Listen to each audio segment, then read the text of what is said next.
경기도 50플러스 행복주택 신설 추진, 전세값 부담 덜어주는 새 정책, 중년의 주거 안정 희망. 사랑하는 우리 50대 이상 중년 여러분, 혹시 최근 경기도에서 50플러스 행복주택 신설을 추진한다는 반가운 소식을 접하셨나요? 평생을 앞만 보고 달려오며 가족을 위해 헌신했지만 막상 은퇴를 앞두거나 이미 은퇴한 후에는 주거 문제로 고민하는 분들이 많으실 겁니다. 특히 전셋값은 왜 그리도 끝없이 오르는지 매번 재계약 때마다 등골이 휘는 경험을 하셨을 텐데요. 이러한 전셋값 부담을 덜어주고 안정적인 노후 주거를 지원하겠다는 새로운 정책 소식은 많은 중년들에게 한 줄기 빛처럼 다가올 것입니다. 이번 경기도의 50플러스 행복주택이 무엇이며 우리에게 어떤 의미를 가지는지 함께 자세히 알아보겠습니다. 일부 우리 중년의 주거 현실, 왜 행복주택이 필요한가? 우리 중년 세대는 대한민국 경제 발전의 주역이자 가족을 위해 헌신해온 세대입니다. 젊은 시절에는 내 집 마련의 꿈을 품고 열심히 일했지만 치솟는 집값과 전셋값은 우리의 어깨를 짓누르는 가장 큰 부담이었습니다. 특히 자녀 교육과 결혼 등 인생의 큰 과업들을 마무리하고 나면 이제는 우리의 노후를 준비해야 할 때인데 여전히 주거 불안정이라는 큰 숙제를 안고 있는 분들이 많습니다. 집값이 너무 올라 내 집 마련은 엄두도 못 내고 그렇다고 전세로 살자니 몇 년마다 오르는 전셋값 때문에 불안에 시달리는 것이 현실입니다. 어렵게 모은 돈이 전세 보증금으로 묶여버리면 정작 노후 생활비나 건강관리비로 쓸 돈이 부족해지는 악순환이 반복되기도 합니다. 월세로 전환하면 매달 나가는 고정지출이 너무 커져 부담스럽고요. 이러한 상황에서 별표 경기도의 50플러스 행복주택 별표은 중년층의 주거 불안정을 해소하고 안정적인 노후를 지원하기 위한 중요한 정책적 시도입니다. 단순히 주택을 제공하는 것을 넘어 중년 세대의 특성을 고려한 맞춤형 주거 공간과 서비스를 제공함으로써 신체적, 심리적, 사회적으로 행복한 노년을 보낼 수 있도록 돕겠다는 취지를 담고 있습니다. 이제 더 이상 전셋값 때문에 노후 계획이 흔들리는 일 없이 편안하고 안정적인 보금자리에서 남은 삶을 설계할 수 있다는 희망이 생기는 것입니다. 2부 경기도 50플러스 행복주택 무엇이 특별한가? 경기도가 추진하는 50플러스 행복주택은 기존의 청년이 신혼부부 중심의 행복주택과는 차별화된 우리 중년 세대에 특화된 주거 모델입니다. 이 주택이 특별하고 우리 중년에게 더 매력적으로 다가오는 이유는 다음과 같습니다. 첫째, 가장 중요한 것은 전셋값 부담을 크게 덜어준다는 점입니다. 이 행복주택은 주변 시세보다 저렴한 임대료로 공급될 예정이며 장기간 안정적으로 거주할 수 있도록 설계될 것입니다.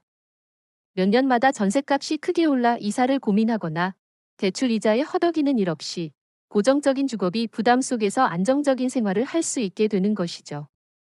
이는 은퇴 후 고정 수입이 줄어드는 중년 세대에게는 무엇보다 큰 경제적 안정감을 가져다 줄 것입니다. 둘째, 중년 세대의 라이프 스타일과 필요를 반영한 주거 공간이라는 점입니다. 단순히 저렴한 주택을 제공하는 것을 넘어 신체적으로나 사회적으로 활발한 50대 이상 세대의 특성을 고려한 설계가 적용될 것으로 기대됩니다. 예를 들어 무장의 설계, 턱이 없는 바닥, 넓은 화장실 등 공동체 활동을 위한 커뮤니티 공간, 건강관리시설 등 중년 세대의 편의와 건강을 위한 요소들이 반영될 수 있습니다. 셋째, 다양한 서비스와 프로그램 연계입니다. 50플러스 행복주택은 단순한 주거 공간을 넘어 중년 세대를 위한 맞춤형 프로그램을 제공할 계획입니다. 이는 일자리 연계, 여가 활동 지원, 건강관리 서비스 등 복합적인 형태로 이루어질 수 있습니다. 주택 내에서 또는 주변 인프라를 활용하여 다양한 사회활동에 참여하고 새로운 배움의 기회를 가지며 건강을 돌볼 수 있도록 지원함으로써 중년 세대가 더욱 활기차고 의미 있는 삶을 영위할 수 있도록 돕는 것이죠. 이처럼 50플러스 행복주택은 경제적 안정, 주거의 쾌적함, 그리고 활기찬 사회 참여까지 아우르는 중년 세대를 위한 새로운 주거 대안이 될 것으로 기대됩니다. 3부 누가 어떻게 50플러스 행복주택에 입주할 수 있을까? 새로운 정책이 반갑긴 하지만 과연 내가 이 주택에 입주할 수 있을까 하는 궁금증과 걱정이 앞서실 겁니다.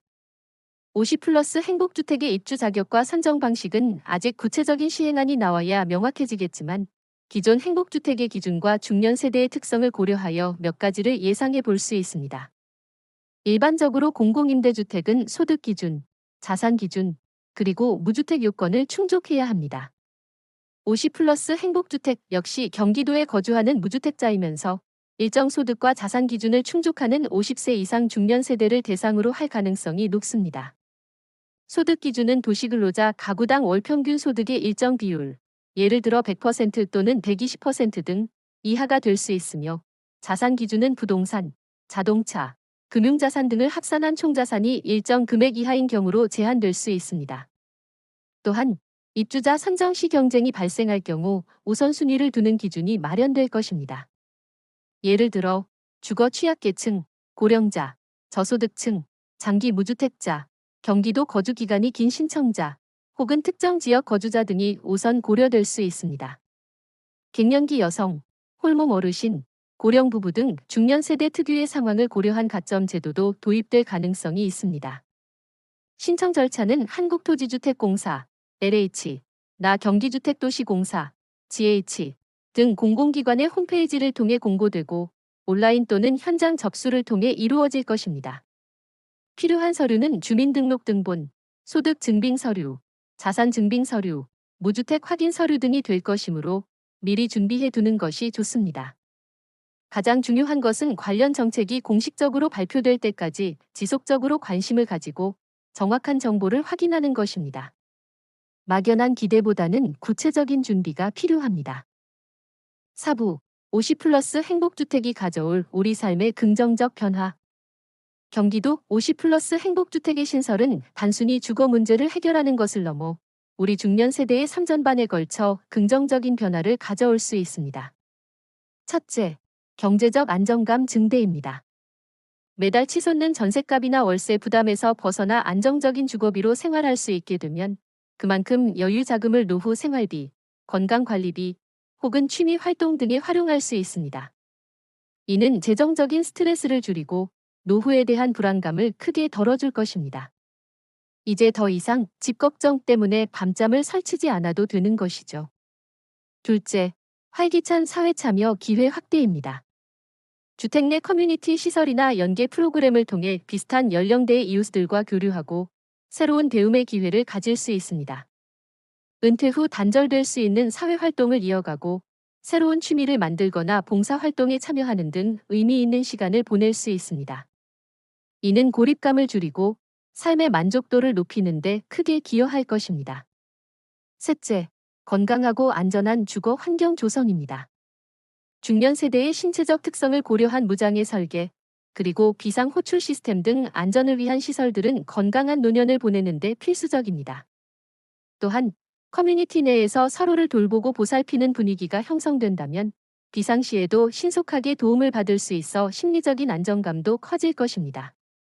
넷째, 새로운 인생 이막의 시작입니다.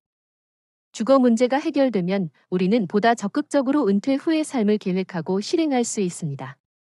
새로운 일자리를 찾거나 평소 꿈꿔왔던 일을 시작하거나 여행을 떠나는 등 다양한 활동을 통해 인생 이막을 풍요롭게 채워나갈 수 있습니다. 50 플러스 행복주택은 이러한 삶의 변화를 위한 든든한 기반이 될 것입니다. 5부 성공적인 50 플러스 행복주택 입주를 위한 중년의 준비.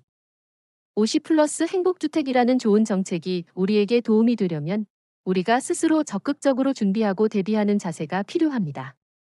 첫째, 자격 요건에 대한 정확한 정보 파악이 중요합니다.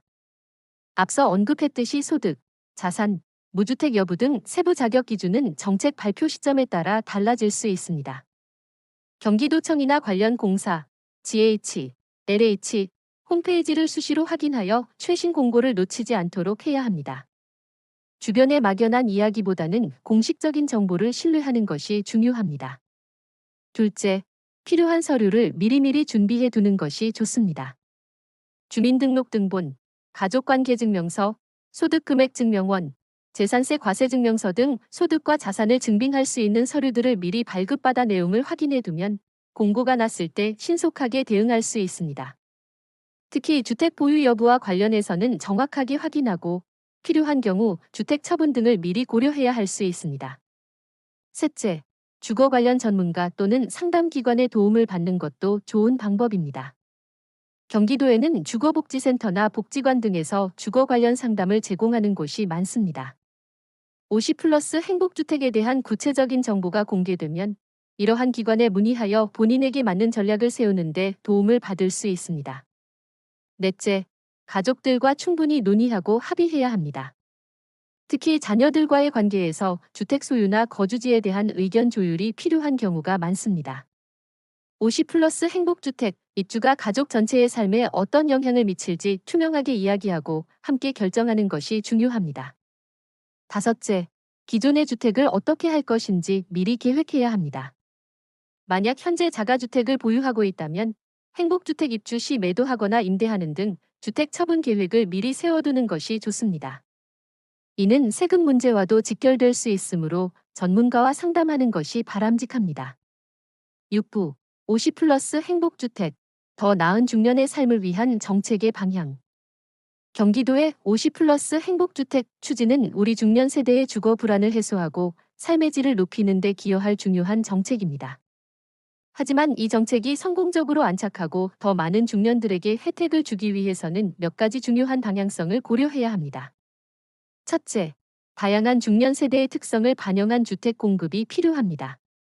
단순히 50세 이상이라는 기준을 넘어 독거노인, 부부, 자녀와 함께 사는 경우 등 다양한 가구 형태와 소득 수준을 고려한 주택 유형과 크기가 마련되어야 합니다. 또한 건강 상태나 활동 능력에 따른 맞춤형 설계도 중요합니다. 둘째, 주거와 연계된 맞춤형 서비스의 내실화가 중요합니다.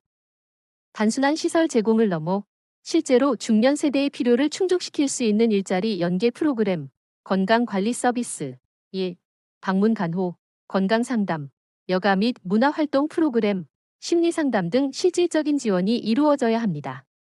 이러한 서비스는 주택을 넘어선 삶의 질을 높이는 데 핵심적인 역할을 할 것입니다. 셋째, 지속적인 정책 홍보와 정보 제공이 필수적입니다. 많은 중년들이 새로운 정책에 대한 정보를 얻기 어렵거나 복잡한 신청 절차에 부담을 느낄 수 있습니다. 따라서 온오프라인을 통해 정책 내용을 쉽게 설명하고 신청 절차를 간소화하며 궁금증을 해결해 줄 수 있는 상담 채널을 확대해야 합니다. 넷째, 지역사회와의 연계 강화입니다. 50플러스 행복주택이 단순히 입주민들만의 공간이 아니라 지역사회와 상생하며 서로 도움을 주고받는 열린 공간이 될 수 있도록 노력해야 합니다. 지역의 자원봉사, 문화행사 등의 입주민들이 참여할 수 있도록 지원하고 지역 주민들과의 교류를 촉진하는 프로그램도 필요합니다. 우리 중년 세대는 사회의 소중한 자산입니다. 우리가 안정적이고 행복하게 노년을 보낼 수 있도록 지원하는 것은 사회 전체의 발전에도 기여하는 일입니다. 경기도의 50플러스 행복주택이 단순한 주거 정책을 넘어 우리 중년 세대에게 새로운 희망과 활력을 불어넣는 중요한 전환점이 되기를 진심으로 바랍니다. 이제 더 이상 전셋값의 노예로 살지 않고 편안하고 활기찬 노년을 꿈꿀 수 있기를 기대합니다.